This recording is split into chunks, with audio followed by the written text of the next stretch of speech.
అల్లూరు సీతారాం జిల్లా అరకు నియోజకవర్గం అరకు వ్యాలీ మండలం సుంకరమేట దగ్గర మనం ఉన్నాం.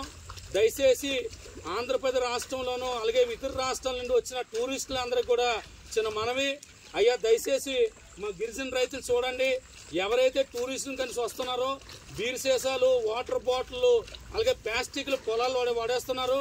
ఇలాగా మేము మీ పట్టణంలో పండించేలాగా ట్రాక్టర్లతో మేము వ్యవసాయం చేయం, అంతా కూడా స్వయం ఉత్పత్తి, అంతే మా చేతులారా మేము పంట పండించే టైప్లో మేము చేస్తాం. కానీ గిరిశేఖర గ్రామాలు అన్నింటిలో కూడా ఏంటంటే ట్రాక్టర్లు గట్టి వెళ్ళాం.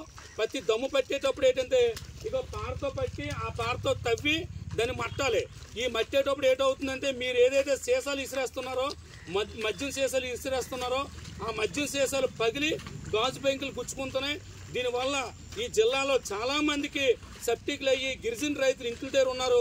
దయచేసి చెప్తున్నా, టూరిజంకి వస్తున్న ప్రతి వ్యక్తి కూడా ప్లాస్టిక్ని ఎక్కడ పడితే అక్కడ పడేయకండి. అలాగే మీరు ఏదైతే గ్లాసులు తీసుకొస్తున్నారో అలాగే ఏదైతే మందు బాటలు తీసుకొస్తున్నారో దయచేసి మీ పుణ్యం ఉంటుంది.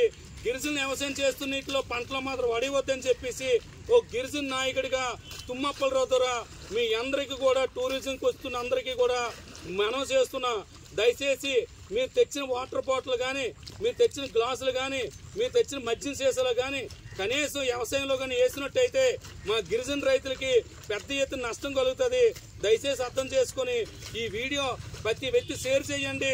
మాకు ఇక్కడ ఏదైతే అరకు ప్రాంతానికి టూరిజం అని చెప్తున్నారో మీకు ఆనందకరంగా ఉండొచ్చు, కానీ మీరు తెచ్చి వాడేసిన ప్రతి వస్తువు కూడా మాకు బాధాకరంగా ఉంది. దయచేసి అర్థం చేసుకుని వచ్చిన టూరిజం అందరూ కూడా ప్లాస్టిక్ని అరికట్టాలి, మద్యం సీసాలు ఎక్కడ పడితే వడేయకూడదని చెప్పి గిరిజన నాయకుడు తుమ్మప్పలరావు ద్వారా వేడుకుంటున్నాను. జై ఆదివాసీ.